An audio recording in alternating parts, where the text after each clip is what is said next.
નમસ્કાર મિત્રો, આજે આપણે ગુજરાતી વ્યાકરણ અંતર્ગત વિશેષણનો પરિચય તેમના પ્રકારોને ઉદાહરણ સાથે સમજીશું. સૌપ્રથમ વિશેષણનો પરિચય મેળવીએ. વિશેષણની વ્યાખ્યા છે સંજ્ઞા એટલે કે નામ કે સર્વનામના અર્થમાં વધારો કરે કે વિશેષતા લાવનાર પદને વિશેષણ કહે છે. આ વિશેષણ એક શબ્દનું, વાક્યખંડ કે સમગ્ર વાક્યનું પણ હોઈ શકે છે. દાખલા તરીકે કાળી ગાય. અહીં ગાય છે એ સંજ્ઞા છે, પણ તેની વિશેષતા શું છે? કાળી છે. ગાય ઘણા કલરની હોય, કાળી, સફેદ, લાલ. તો એમાં અહીં કાળી ગાયની વાત કરવામાં આવી છે, એટલે કાળી તેની વિશેષતા છે, એટલે કાળી છે તે વિશેષણ થશે અને ગાય છે તે વિશેષ્ય થશે. તીખું મરચું. અહીં મરચાની વિશેષતા આપવામાં આવેલી છે. મરચું કેવું છે? તીખું. મરચું મોળું પણ હોઈ શકે, પણ અહીં તીખાની વાત કરી છે, એટલે તીખું છે તે વિશેષણ થશે. તો વિશેષણમાં જોઈએ તો કાળી અને તીખું આ બંને વાક્યમાં વિશેષણ છે, અને ગાય અને મરચું આ વિશેષ્ય. જેમની વિશેષતા બતાવવામાં આવે તેમને વિશેષ્ય કહે છે. વિશેષણના પ્રકારો સમજીએ. વિશેષણના કુલ 8 પ્રકાર છે. પહેલું ગુણવાચક વિશેષણ, બીજું સંખ્યાવાચક વિશેષણ, 3 ક્રમવાચક વિશેષણ, 4 પરિમાણવાચક વિશેષણ, 5 દર્શક વિશેષણ, 6 પ્રશ્નવાચક વિશેષણ, 7 સાપેક્ષ વિશેષણ, 8 કૃદંત વિશેષણ. હવે આ દરેક પ્રકારોને આપણે ઉદાહરણ સાથે સમજીએ. પહેલો ગુણવાચક વિશેષણ. કોઈ પણ વ્યક્તિ, વસ્તુ કે પદાર્થના ગુણ દર્શાવતા શબ્દને ગુણવાચક વિશેષણ કહે છે. દાખલા તરીકે ઉદાહરણ જોઈએ. ગિરનાર ઊંચો પર્વત છે, તો અહીં પર્વતની વિશેષતા બતાવવામાં આવી છે. પર્વત કેવો છે? ઊંચો. તો અહીં ઊંચો શબ્દ છે તે ગુણવાચક વિશેષણ થશે. પોલીસ ખાતામાં ઊંચા છોકરા પસંદ થાય છે. પોલીસ ખાતામાં કેવા છોકરા પસંદ થાય છે? તો ઊંચા.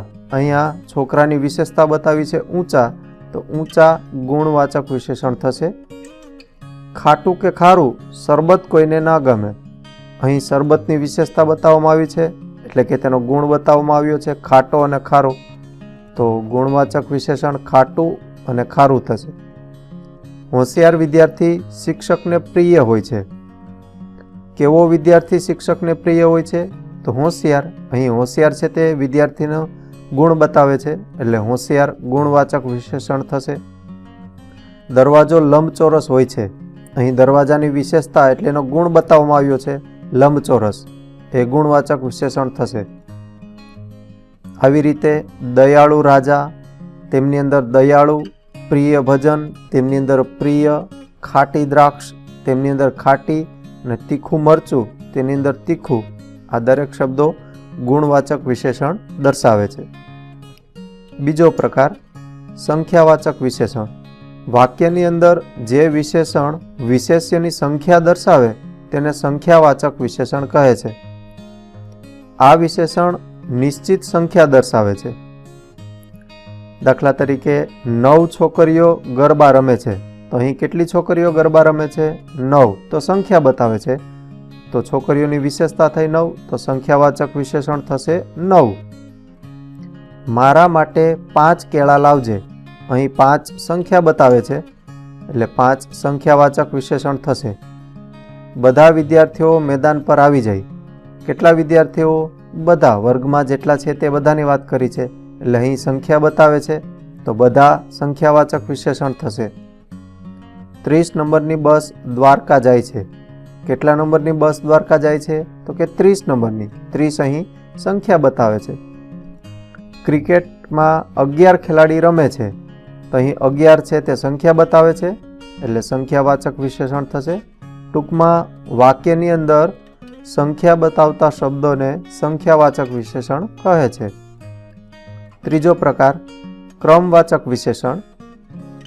વાક્યની અંદર ક્રમ કે તેનું સ્થાન બતાવનાર વિશેષણને ક્રમવાચક વિશેષણ કહે છે. મૈત્રી પ્રથમ નંબરે પાસ થઈ. અહીં પ્રથમ છે તે ક્રમ બતાવે છે. પ્રથમ, દ્વિતીય, તૃતીય આ બધા ક્રમ છે, તો પ્રથમ ક્રમવાચક વિશેષણ થશે. બીજા અને ચોથા શનિવારે રજા હોય છે.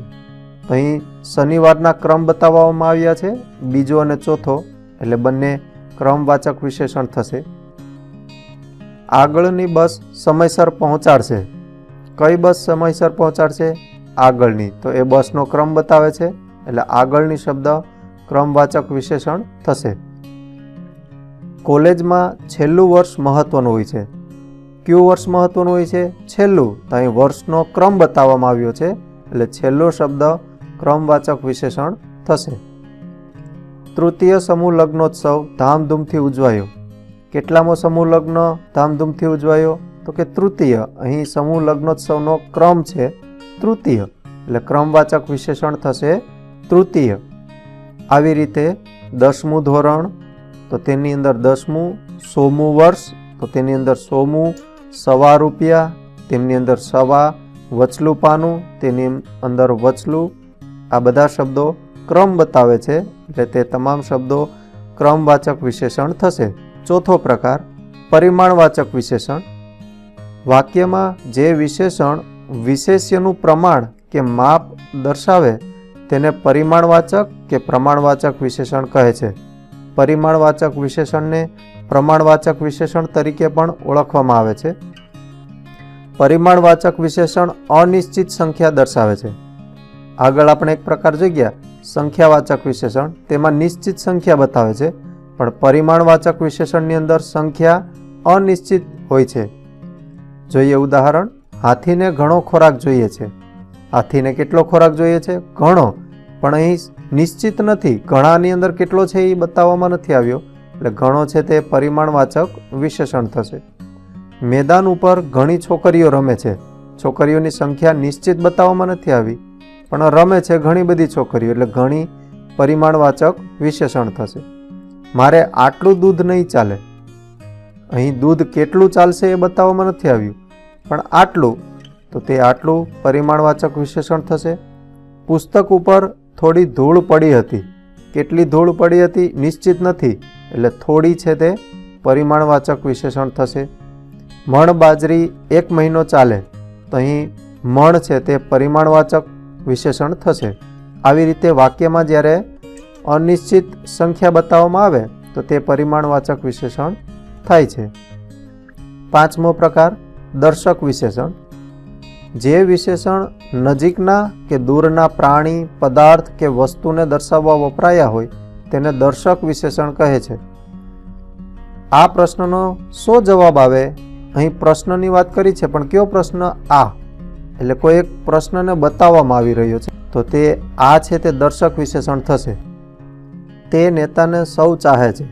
ક્યાં નેતાને? તો કે તે નેતાને, કોઈ નેતાને બતાવવામાં આવ્યા છે, એટલે તે દર્શક વિશેષણ થશે. પેલું માણસ કોણ ગયું? અહીં માણસની વાત કરવામાં આવી છે, એટલે કોઈ માણસ બતાવવામાં આવી રહ્યો છે, એટલે પેલું દર્શક વિશેષણ થશે. આ કામ તમે કર્યું? અહીં કામની વાત કરવામાં આવી છે, એટલે આ કામ, તો દર્શક વિશેષણ થશે આ. તેવી રીતે પેલું ચિત્ર સુંદર છે, તો અહીં પેલું દર્શક વિશેષણ થશે. એટલે આ વાક્યની અંદર આ, તે, પેલું, આ વગેરે દર્શક વિશેષણ થશે. આ ઉપરાંત પેલો ઘોડો, તો તેમની અંદર પેલો, પેલી બકરી, તેમની અંદર પેલી, એ વ્યક્તિ, એ મેદાન, તેમની અંદર એ વગેરે દર્શક વિશેષણ તરીકે ઓળખાય છે. 6થો પ્રકાર પ્રશ્નવાચક વિશેષણ. કોઈ પણ વ્યક્તિ, વસ્તુ કે પ્રાણીના સંબંધમાં પ્રશ્ન કરવામાં આવે ત્યારે તે પ્રશ્નવાચક વિશેષણ બને છે. તમે શહેરમાં જઈ શું કામ કરશો? અહીં કામ કયું છે એ નક્કી નથી, પણ શું કામ કરશો, શું છે તે પ્રશ્નવાચક વિશેષણ છે. કઈ નદી લાંબી છે? નદી ઘણી બધી લાંબી છે, પણ એમાંથી કઈ નદી છે તે નક્કી નથી, એટલે કઈ પ્રશ્નવાચક વિશેષણ થશે. પછી તમે શો વિચાર કર્યો? તો અહીં શો પ્રશ્નવાચક વિશેષણ છે. એ બેમાંથી કયો વિદ્યાર્થી હોશિયાર છે? તો અહીં કયો પ્રશ્નવાચક છે. તમે કયા પર્વતની વાત કરી રહ્યા હતા? અહીં કયા પ્રશ્નવાચક વિશેષણ થશે. એટલે વાક્યમાં શું, કઈ, શો, કયો, ક્યાં વગેરે પ્રશ્ન પૂછતા શબ્દો આવે તો તે પ્રશ્નવાચક વિશેષણ છે. તેવી રીતે કેવી વાતમાં કેવી, કેવો જવાબ તેમાં કેવો, ક્યુ ચિત્ર, તેમાં ક્યુ, કઈ છોકરી, તેમની અંદર કઈ વગેરે શબ્દો પ્રશ્નવાચક વિશેષણ છે. 7મો પ્રકાર સાપેક્ષ વિશેષણ. જે વિશેષણને એકબીજાની સાથે વાપરવાની જરૂર પડે તેને સાપેક્ષ વિશેષણ કહે છે. જે ગામ જવું નથી તે ગામનું નામ ન લેવું. તો અહીં જે અને તે એકબીજાની સાપેક્ષમાં છે, એટલે જે તે સાપેક્ષ વિશેષણ થશે. જેવું કામ કરશો તેવું ફળ મળશે. અહીં જેવું ને તેવું એકબીજાની સાપેક્ષમાં વપરાયા છે, એટલે જેવું તેવું સાપેક્ષ વિશેષણ થશે. જેવા બી વાવશો તેવા ફળ મળશે. તો અહીં જેવા અને તેવા, જેવા તેવા સાપેક્ષ વિશેષણ છે. જેને કામ કરવું છે તેને ઘણા કામ મળે છે. જેને તેને સાપેક્ષ વિશેષણ થશે. જે કામ કરો તે જોઈ વિચારીને કરજો. અહીં પણ જે અને તે સાપેક્ષ વિશેષણ થશે. આવી રીતે જે તે, જેવું તેવું, જેટલું તેટલું વગેરે સાપેક્ષ વિશેષણ છે. છેલ્લો અને 8મો પ્રકાર છે કૃદંત વિશેષણ. વિવિધ પ્રકારના કૃદંત વાક્યમાં જ્યારે નામની આગળ વપરાય ત્યારે તે કૃદંત વિશેષણ બને છે. કૃદંત એટલે શું? તો જે શબ્દ ક્રિયાનું સૂચન કરે પણ ક્રિયાપદની જેમ વાક્યનો પૂરો અર્થ ન બતાવે તે કૃદંત તરીકે ઓળખાય છે. ચાલો જોઈએ ઉદાહરણો. લખીને વિદ્યાર્થી રમવા ગયો. લખવું ક્રિયા છે પણ લખીને વિદ્યાર્થી લખીને રમવા ગયો છે, એટલે લખીને કૃદંત વિશેષણ થશે. જનાર માણસ તો જશે જ. જવું ક્રિયાપદ છે પણ અહીં જનાર છે, તો જનાર કૃદંત વિશેષણ છે. ખીલતા ફૂલ સુંદર હોય છે. ખીલવું ક્રિયાપદ છે પણ ખીલતા ફૂલ, ફૂલ કેવા છે? ખીલતા છે, તો અહીં ખીલતા કૃદંત વિશેષણ થશે. ગયેલી પળ પાછી આવતી નથી. જવું ક્રિયાપદ છે પણ અહીં ગયેલી છે. ગયેલી પળ એટલે કૃદંત વિશેષણ ગયેલી. ઉગતો સૂર્ય સૌને ગમે છે. ઉગવું ક્રિયાપદ છે પણ અહીં ઉગતો સૂર્ય છે, તો ઉગતો કૃદંત વિશેષણ છે. લખીને, જનાર, ખીલતા, ગયેલી, ઉગતો વગેરે કૃદંત વિશેષણ છે. ટૂંકમાં તે વાક્યમાં નામની આગળ વપરાય છે તેને કૃદંત વિશેષણ કહે છે. ગુજરાતી વ્યાકરણને લગતા અન્ય વિડીયો જોવા માટે આ ચેનલ જોતા રહો. જો આ વિડીયો આપણને ગમે તો લાઇક, શેર અને સબસ્ક્રાઈબ કરવાનું ભૂલતા નહીં. Thank you.